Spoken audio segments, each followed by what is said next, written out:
Mesdames et messieurs, bonsoir. Au sommaire de ce journal, en visite au pays de la révolution bolchevique, le ministre de la Défense nationale et des anciens combattants s'est offert l'occasion d'apprécier les armes d'assaut d'artillerie au salon d'exposition de Moscou sur l'armement.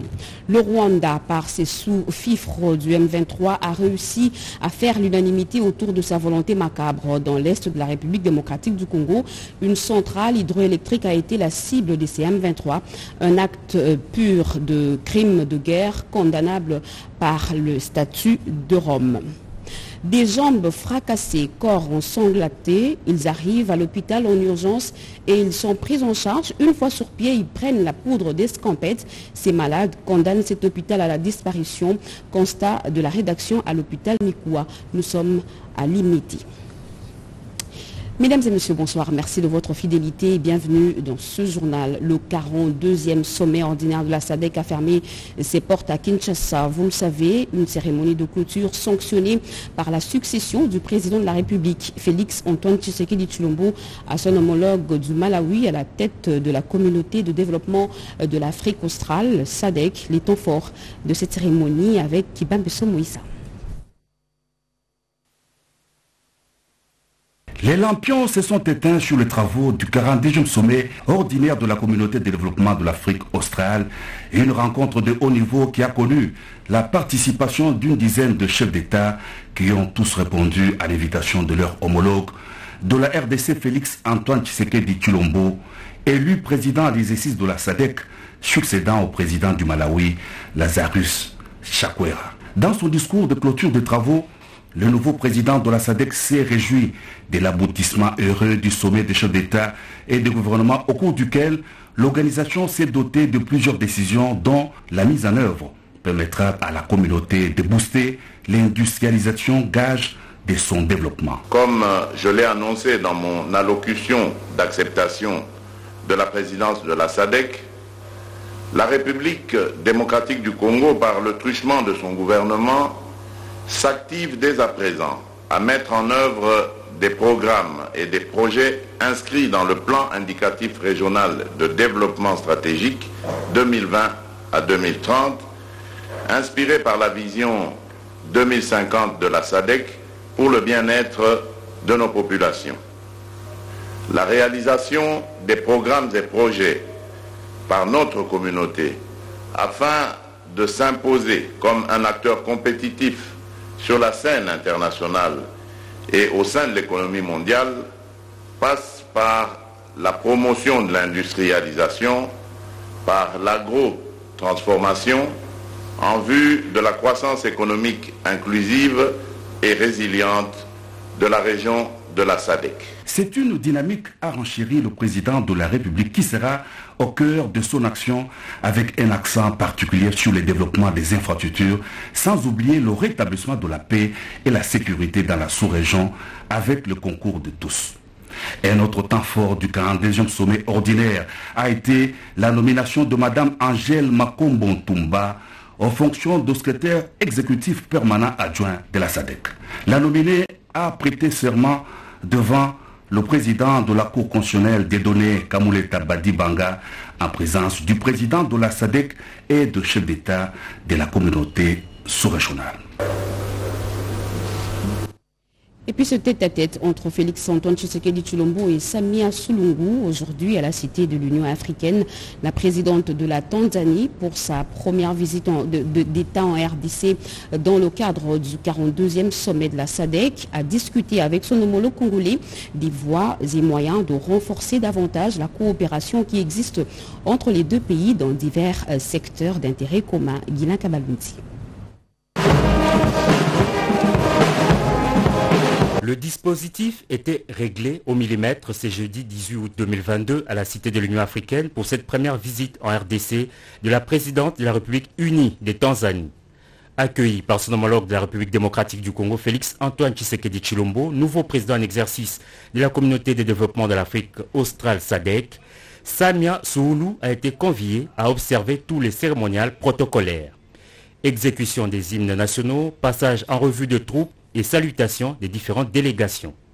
Les deux chefs d'État se sont par la suite entretenus en tête-à-tête de plusieurs heures. Au sortir de l'entretien, un communiqué final a été lu.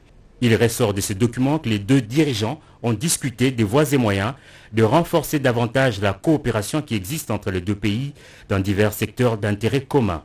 Ils se sont en outre félicités de l'avancement du projet du chemin allant de Dar es Salaam à Mwanza et Kigoma qui reliera la RDC et le Burundi en passant par Musongati, Bujumbura, Uvira jusqu'à Kindu.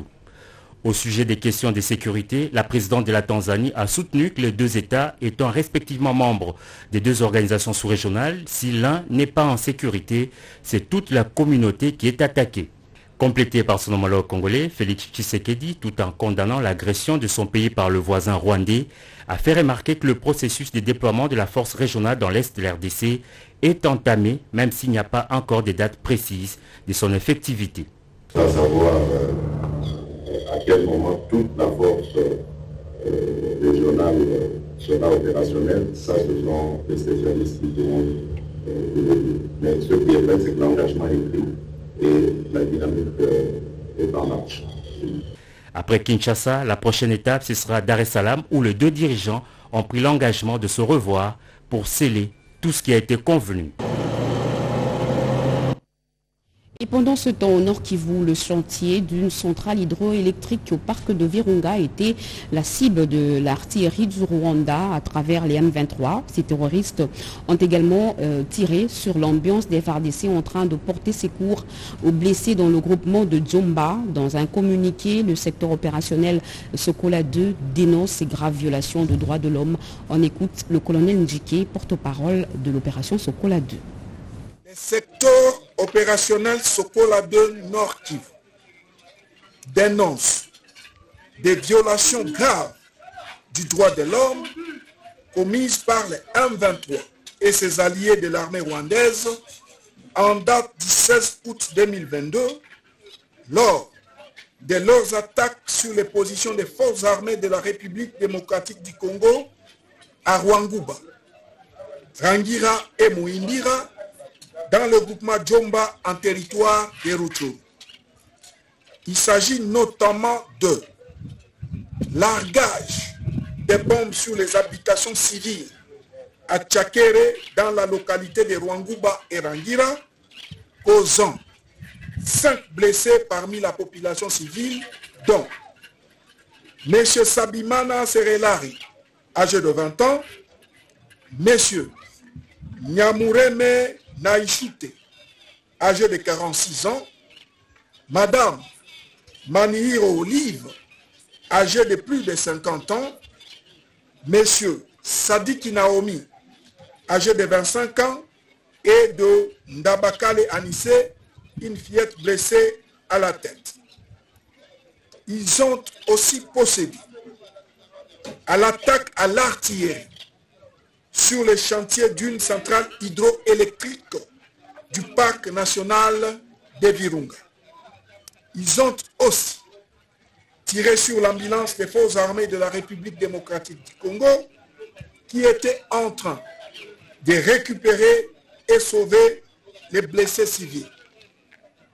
Par ailleurs, le secteur opérationnel Sokola 2 Nord Kivu vous informe que préparant d'autres attaques sur nos positions à Rutshuru et Ruseke, les M23 et ses alliés de l'armée rwandaise chassent la population de cette zone en leur exigeant ainsi de quitter sans délai leur milieu naturel.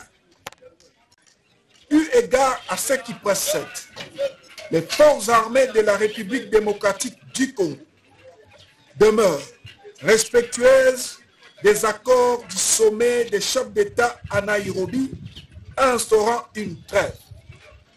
Toutefois, une autre attaque de nos positions en violation de la dite trêve par la coalition RDF M23 sera suicidaire.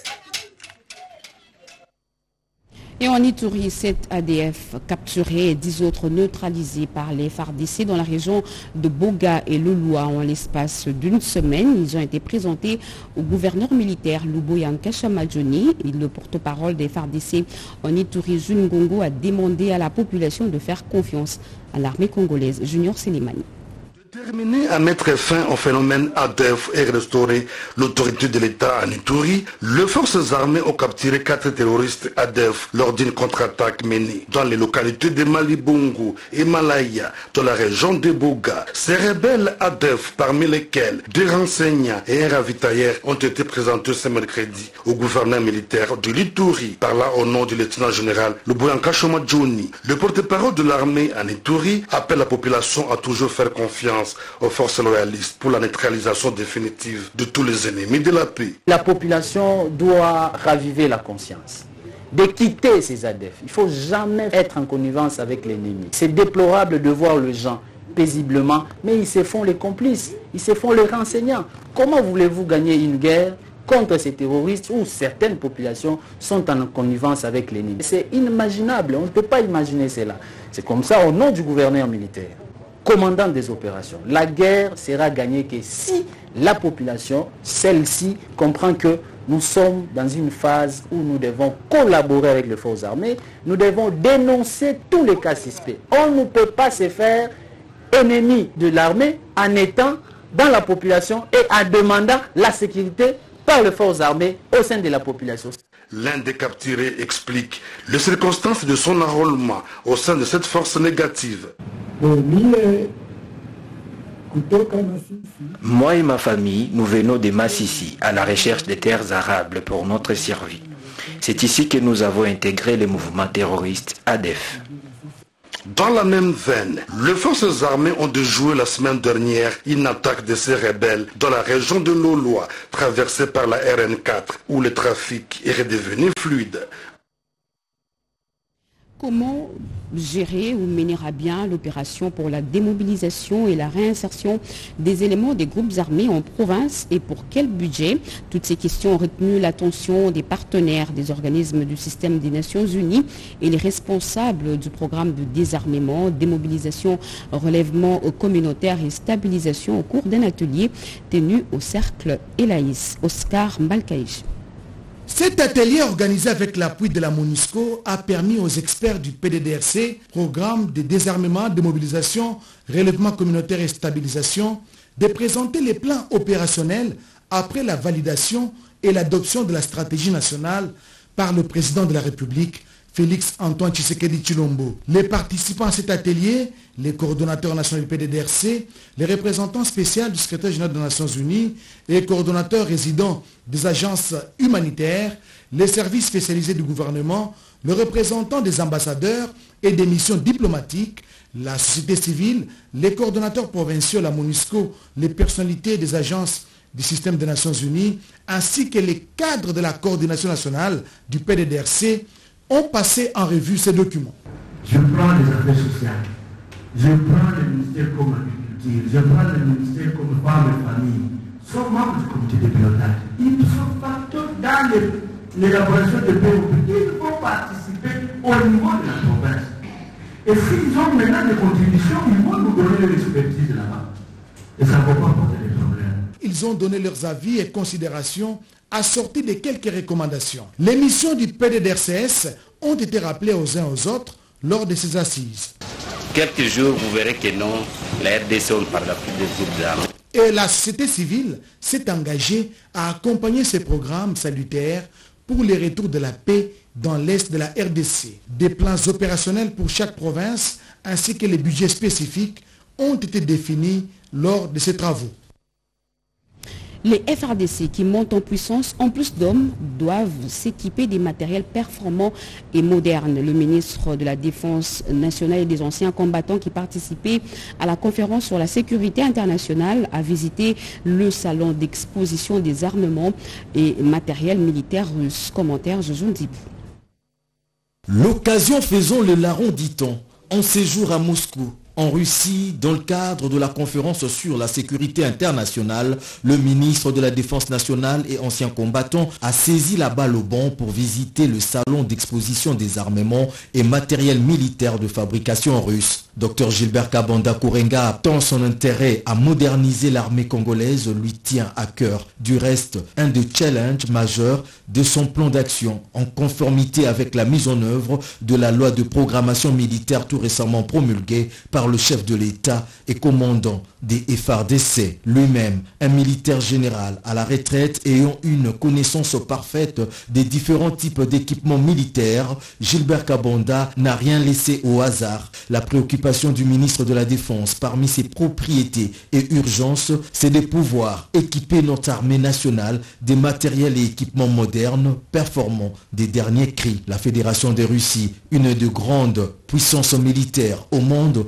offre justement ces opportunités. À cette occasion, le ministre de la Défense nationale s'est intéressé à différentes gammes de variétés diverses d'armements et matériels divers visant à la modernisation de nos forces de défense et de sécurité. Un pari à tenir pour le gouvernement à travers son ministère. Tout y est présenté dans ce grand salon d'exposition de l'industrie militaire russe. Le ministre a fait tous les choix possibles. Il a fait le long tour de tous les stands, écoutant tous les différents marketeurs des différentes sociétés de fabrication d'armement. Le ministre a tout vu. Armes d'assaut ou de feu, véhicules blindés, bateaux de guerre, transport de troupes, ambulances, hélicoptères de différentes missions spécifiques, pour ne citer que cela.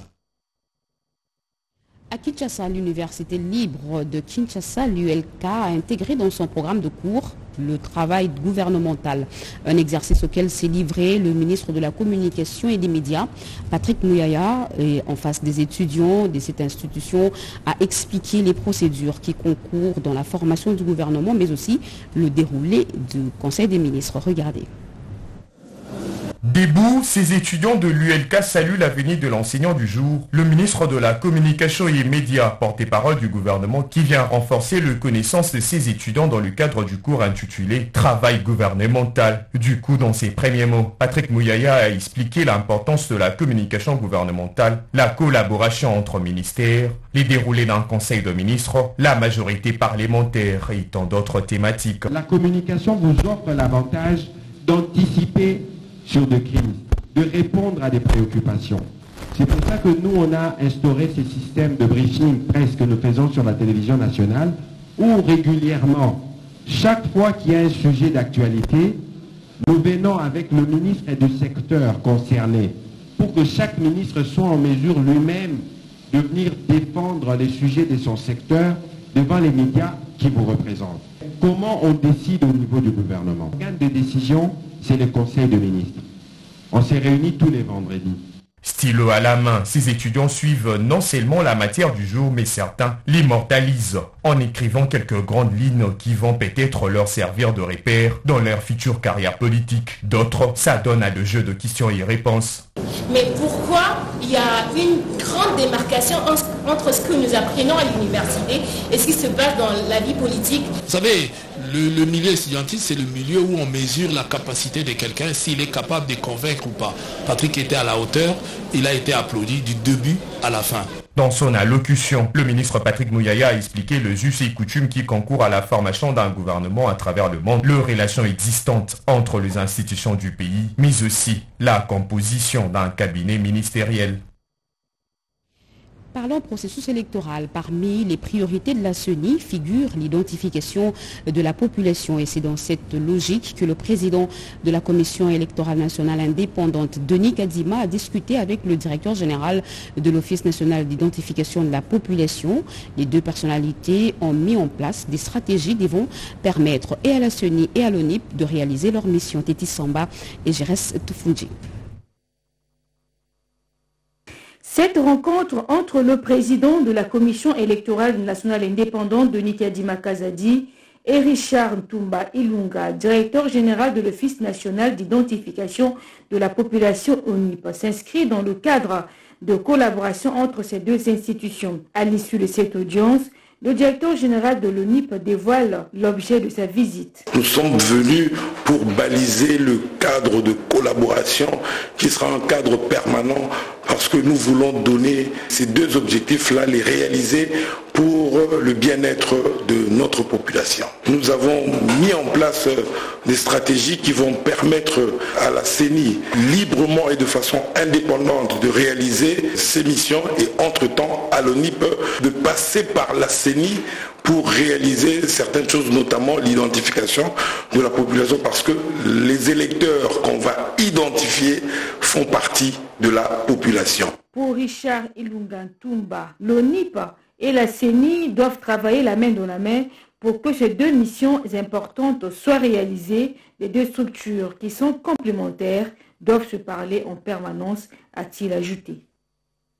Parlons à présent des innovations de la loi électorale. Ce sujet et tant d'autres étaient au centre d'une matinée d'échanges organisée conjointement par la Fondation internationale pour le système électoraux, AIFES, et l'Institut républicain international. Yvette Makuntima et Nadine Toto.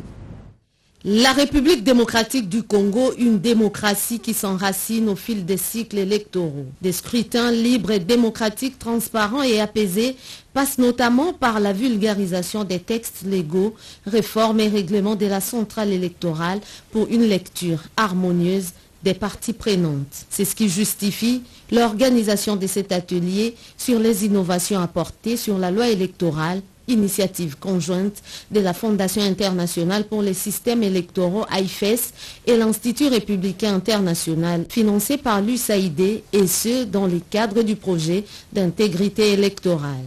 On ne peut pas rester chaque fois sur les débats sur les lois électorales. Les lois sont promulguées. On doit avancer en-delà de ça. D'identifier des avantages, d'identifier des forces qui sont dans la loi électorale et pour aussi développer une stratégie. Comment profiter de la provision de la nouvelle loi pour avancer le processus électoral. Cet atelier d'appropriation des innovations de la nouvelle loi électorale s'est éclaté en 3 groupes de travail en vue de réfléchir sur le rôle majeur de chaque acteur clé dans ces processus, tout en formulant quelques recommandations au gouvernement sur la mobilisation des fonds, à la société civile d'intensifier la campagne de l'éducation civique et électorale, aux partis politiques de former leur électorat, à la CENI de tenir compte de l'inclusion, aux médias de fiabiliser les informations et enfin, les participants ont sollicité l'accompagnement des partenaires pour de bonnes élections telles que voulues par tous. Et puis ce cri d'alarme de l'hôpital de Mikoua à Limete, cette formation médicale spécialisée en traumatologie et en ostéologie prend très souvent en charge tout blessé fracturé au cours d'un accident de circulation et ce en urgence. Mais malheureusement, une fois soignés, ces malades n'honorent pas leur facture, une insolvabilité qui saigne à blanc ces centres hospitaliers et entrave son bon fonctionnement. Mireille Ndeki s'y est rendue et elle nous en parle. Nous sommes dans la commune de Selembao. Dans cette commune est érigé un hôpital appelé Hôpital de Mikoua, situé précisément à la première entrée sur la route bypass au quartier Cité Verte. Cet hôpital spécialisé en traumatologie et en ostéologie a une connotation particulière, celle de prendre en charge les blessés fracturés au cours d'accidents de circulation, quelles que soient leurs conditions et ce, de leur arrivée, quitte à considérer ultérieurement le paiement de frais et d'autres exigences administratives. Malgré cette hospitalité, le centre Mikoua est buté à de sérieux problèmes. Le fracturé, après avoir repris l'usage de ses membres, est obligatoirement soumis à un entraînement progressif, mais n'a pas souvent les moyens nécessaires pour couvrir le frais d'hospitalisation. Situation qui soumet l'hôpital à plusieurs contraintes, l'empêchant de poursuivre son rôle régalien, celui de venir en aide aux nécessités en cas d'accident. Nous avons des malades que nous accueillons dans notre structure qui n'ont pas de famille ni d'adresse. Certains ont fait 2 mois, 3 mois, voire même 1 année, 2 ans. L'hôpital fait face à des charges vraiment importantes, humaines et matérielles. Nous vous demandons de nous aider à faire sortir ces malades de notre structure et nous serons toujours reconnaissants à votre générosité. Nous espérons que ce cri de détresse pourra atteindre les autorités compétentes, pourquoi pas émouvoir les âmes de bonne volonté afin de sortir de ce pétrin dans lequel se retrouvent les responsables du dit hôpital et aussi quelques familles démunies. Merci de corriger avec moi que cet hôpital est situé dans la commune de Selimbao et non dans la commune de Limité, comme nous avons fait mention tout à l'heure. Et cet exploit réalisé à la DGDA Katanga, le mois de juillet, a enregistré un score qui dépasse les recettes mensuelles assignées à cette province douanière. Un motif de satisfaction pour son directeur provincial, M. René Kalala, qui fait de la lutte contre la fraude et la contrebande son cheval de bataille. C'est un reportage de la RTNC Katanga. Ici à l'Épéville, l'entrepôt-ville de Lubumbashi, que cette cérémonie de remise solennelle des diplômes a vécu ce mardi 9 août 2022. Devant un parterre d'invités, les agents et cadres de la DGDA Katanga, en présence des plus proches collaborateurs, René Kalala a dit toute sa satisfaction d'avoir relevé le défi premier, à savoir atteindre les assignations. Faire 100% n'est pas une première ici à Lubumbashi, mais la conjoncture actuelle n'avait rien de favorable à un accroissement substantiel des recettes douanières dans cette province où la barre était très haut placée, comparativement aux années antérieures. L'activité de ce jour est dédiée principalement au dépassement des assignations de recettes du mois de juillet. La direction provinciale a réalisé les recettes de l'ordre de 179 milliards 203 301 641 francs congolais sur un total de 174 446 967 032 francs congolais, représentant un taux d'exécution de 102%.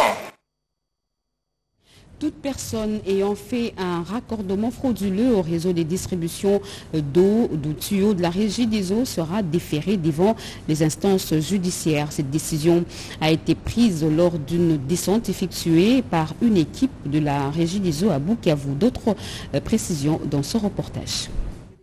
A été pris. La situation se passe sur avenue Boolo 3, quartier Moussala, commune de Kadoutou. La famille attrapée utilise l'eau de la Régie des eaux en conflit avec toutes les dispositions y afférentes.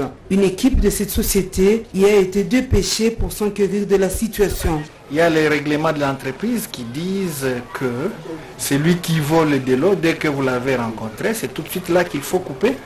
Et puis les procédures judiciaires plutôt vont s'en suivre. Maître Chérif Chabani prévient que la Régie des eaux SA va suivre la loi légale pour être rétablie dans ses droits. Nous sommes accompagnés par un officier de police judiciaire pour faire les constats. Les constats étant déjà faits, il ne reste maintenant qu'à la justice de faire son travail.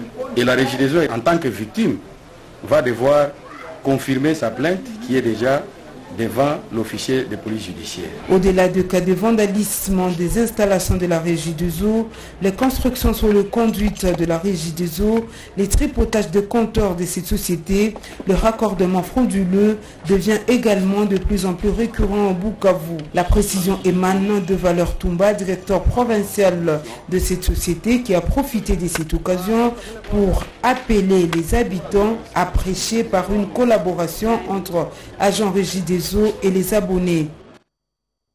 Le personnel de l'inspectorat de la Cour de cassation a appelé à la rigueur, à l'assiduité et à la régularité. L'appel est du nouveau procureur près la Cour de cassation. Les détails avec Guy Matondo. 4 mois seulement après avoir pris les commandes de l'inspectorat général des services judiciaires et pénitentiaires, Firmin Bondé a été nommé à la Cour de cassation. Le personnel garde de lui le souvenir d'un travailleur acharné. En peu de temps, vous avez marqué vos empreintes en donnant des orientations heureuses, un rythme de travail harmonieux pour ainsi éviter de revenir souvent sur des décisions prises faute d'avoir obtenu les réactions ou le son de cloche de toutes les parties litigantes pour une bonne administration de la justice. Nous avons décelé un goût de qualité d'un vrai gestionnaire. Firmin Bondé promet de s'impliquer pour le rayonnement de l'inspectorat général de services judiciaires et pénitentiaires. par rapport à nos préoccupations que nous avons commencé à exprimer ensemble pour que l'inspectorat soit réellement un service qui puisse recadrer les mœurs au niveau du corps des magistrats. Et croyez-moi, là où je suis, j'ai davantage de pouvoir pour peser. Ayant vécu moi-même dans cette maison, et que des pouvoirs beaucoup plus élargis soient conférés par les textes de loi à cet inspectorat que j'ai commencé vraiment à aimer. Une œuvre d'art symbolisant la sagesse du chef africain lui a été remise en guise de reconnaissance pour les services rendus à l'inspectorat en si peu de temps. Le premier président de la Cour de comptes, M. Jimmy Munganga, a accordé une audience ce jeudi à l'inspecteur général des finances, chef de service Jules Alinguete, venu lui présenter ses félicitations suite à sa récente nomination à la tête de cette institution supérieure de contrôle de la République. Nancy Pourba nous en parle. La concertation avec les autres corps de contrôle en vue d'harmoniser l'activité de contrôle des finances publiques et d'éviter le chevauchement que le premier président de la Cour des comptes de la République démocratique du Congo, Jimmy Munganga Ngwaka, a reçu en audience l'inspecteur général des finances, chef de service Jules Alinguete, ce jeudi 18 août 2022 au siège de cette institution à la commune de la Gombe. Après un tête-à-tête de plus d'une heure entre les deux personnalités, Jimmy Munganga et Jules Alinguete ont accordé une interview à la presse, histoire de lever l'équivoque qui prévaut sur leurs attributions respectives. Le contrôle juridictionnel. C'est ce contrôle-là qui fait la différence entre la Cour et l'IGF. Le contrôle juridictionnel porte sur le jugement des comptes de comptables publics, assignataire des recettes et des dépenses, porte également sur l'apuration de gestion des faits et sur le jugement de fautes de gestion. Donc ce contrôle est exclusivement réservé à la Cour des comptes. En plus du contrôle juridictionnel, la Cour fait également le contrôle non juridictionnel. Satisfait de cette audience fructueuse, l'inspecteur général des finances, chef de service, a manifesté sa disponibilité à collaborer avec la Cour des comptes. La manifestation s'est clôturée avec la remise à l'inspecteur général des finances, chef de service, d'un exemplaire de la loi organique portant composition, organisation et fonctionnement de la Cour des comptes, qui, d'après le premier président Jimmy Munganga, est considérée comme la Bible de la Cour des comptes. Le projet de l'électrification des différentes zones rurales prend de plus en plus forme avec l'inauguration de l'électrification rurale dans le Grand Kasaï. Aujourd'hui, la province de Kwilu a été électrifiée. Les détails avec Ramazani Moulanda. Commune rurale de Boana-Youlou, la mission catholique de Yassa ainsi que l'hôpital général de référence de Bonga-Yassa et ses environs sont les trois agglomérations du territoire de Massimanimba dans la province de Kwilu qui viennent d'être connectées au réseau électrique dans la logique d'électrification rapide et à moindre coût qu'expérimente l'Agence nationale d'électrification rurale et périurbaine ANSER en sigle. Nos équipes vont rester ici, nous allons former des gens, mais pouvons surveiller tout ce qui va être installé ici à partir de Kinshasa, par Internet, par les systèmes électroniques. Pas seulement à Kinshasa, même les fournisseurs de matériaux qui viennent de l'Europe peuvent également suivre ça. Ma gratitude au président de la République, chef de l'État, M. Félix Antoine Tshisekedi, pour avoir pensé à concrétiser la promesse qui a été faite. À Massimanimba, en particulier, cela coïncide avec la centenaire de la présence de sœurs de la charité de Namir au cœur de cette mission catholique. Ça tombe juste avec notre centenaire. On a reçu les gens, ça nous aide à avoir de l'eau. Nous avons fait des forages, mais c'est grâce à ces forages ici qu'on arrive à remonter l'eau pour que ça soit dans les revenus. À Boana-Youlou, par exemple, résident plus de 2500 Congolais. Grâce à cette électrification rurale, ils ont commencé à exploiter les petites et moyennes entreprises en vue d'améliorer leur quotidien. Et en marge de la journée internationale de l'aide humanitaire célébrée le 19 août de chaque année, l'occasion pour le ministre de tutelle d'encourager les travailleurs humanitaires pour leurs efforts déployés sur le terrain pour redonner le sourire aux familles victimes des conflits armés et de catastrophes naturelles. Anastasie Dombo.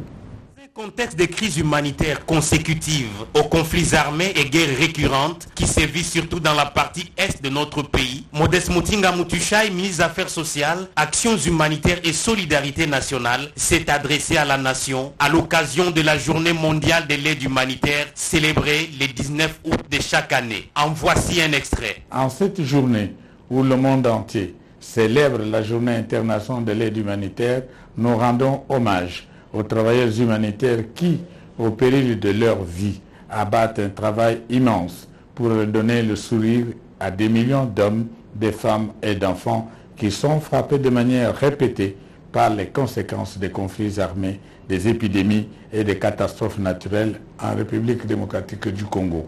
L'action humanitaire en République démocratique du Congo est l'expression vivante de l'unité et de la solidarité nationale et internationale. S'adressant à la communauté humanitaire qui rend des précieux services à la RDC, souvent dans des situations périlleuses, le ministre Modeste Mutinga Mutushai rassure. Le gouvernement congolais, à travers le ministère des Affaires sociales, Action humanitaire et solidarité nationale, soutient les efforts déployés par les travailleurs humanitaires sur le terrain et réitère son engagement à faciliter leur travail et assurer leur sécurité. Que vive la République démocratique du Congo, que vive la communauté des humanitaires. Je vous remercie. Ouverture ce matin de la table ronde nationale des sports paralympiques. Ces travaux de 3 jours visent l'organisation et le fonctionnement des sports comme mécanisme de promotion de droits des personnes vivant avec handicap en République démocratique du Congo. L'édité avec Monique Mavungu et Betty Amani.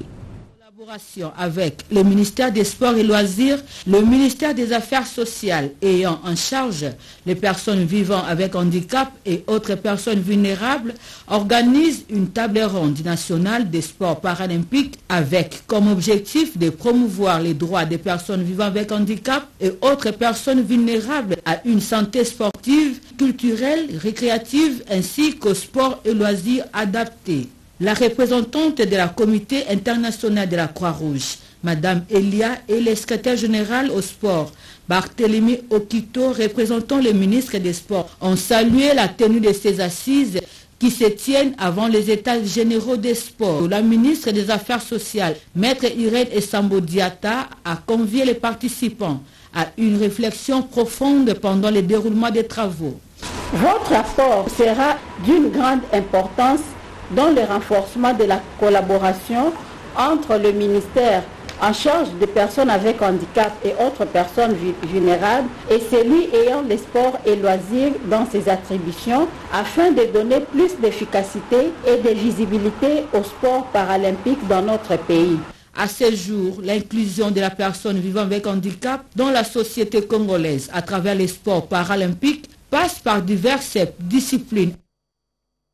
La mutuelle de la santé des enseignants désormais opérationnelle sur toute l'étendue du territoire national. Le lancement officiel est intervenu depuis la province de la Tchopo et c'est la vice-ministre de l'EPST Aminata Namassia qui a procédé au lancement. Regardez. Ils doivent être en bonne santé pour enseigner. L'installation des mutuelles de santé des enseignants de l'enseignement primaire, secondaire et technique de la Tchopo est une bouée de sauvetage pour ces enseignants. Cette assurance maladie obligatoire permettra à ces derniers et leurs familles d'avoir accès aux soins de santé de qualité dans les formations médicales ciblées de la province, a souligné le secrétaire exécutif national des MESP.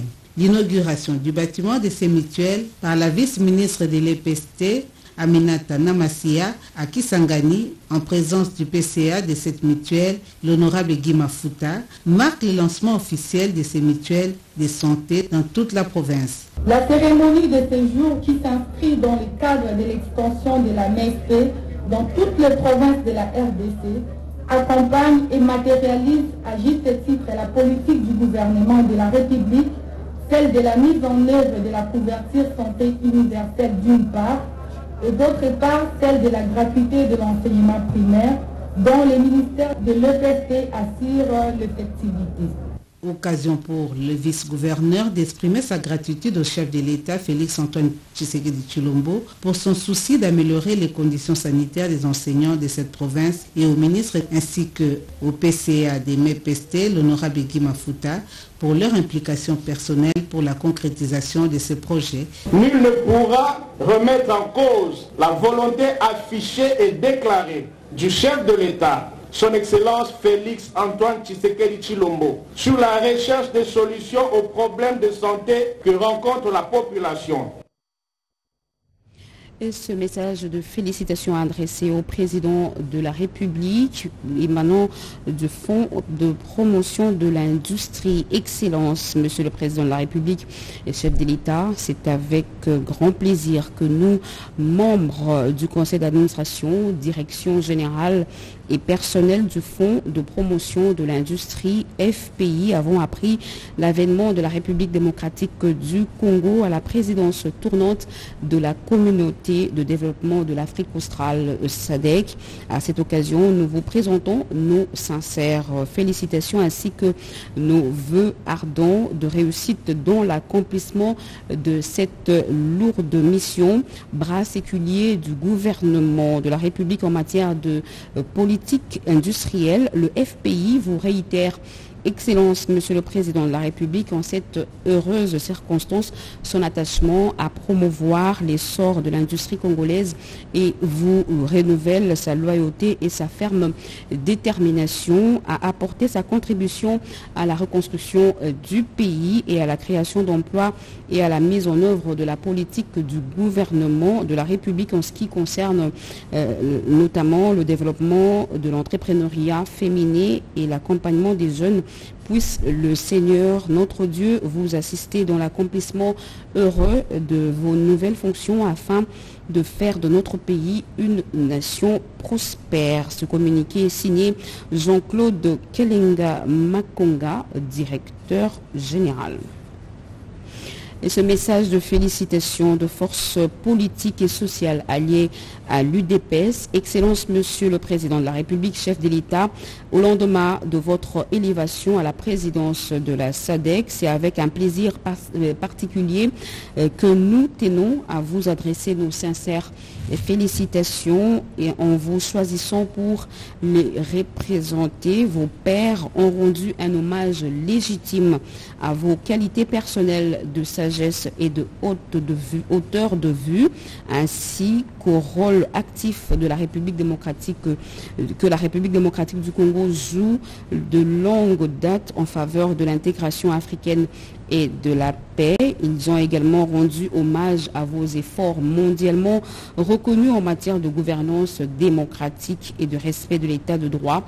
À l'heure où la RDC fait face à l'agression des forces armées rwandaises soutenues par les forces terroristes du M23, les hautes responsabilités dont les chefs d'État africains de la SADC vous ont investi illustre avec éloquence le chemin parcouru par la RDC sur la voie de la paix et du développement sous votre leadership éclairé. Soyez rassurés de la confiance et l'appui des forces politiques et sociales alliées à l'UDPS au cours de votre mandat à la tête de la communauté de développement de l'Afrique australe. Que vive la République démocratique du Congo, que vive la SADC, fête à Kinshasa le 17 août 2022 pour les forces politiques et sociales alliées à l'UDPS, le professeur Baudouin Bonaventure Boissa Boutchoumou, rapporteur général.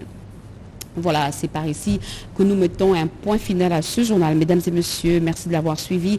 Merci à vous qui nous suivez à Bumba, dans la province de la Mongala et partout ailleurs sur satellite. Vous êtes sur la RTNC. L'actualité continue sur nos antennes. Retrouvez à 23h Serge Merlin Mata. Moi, je vous retrouve demain à 20h avec le même plaisir. Au revoir et bonne soirée.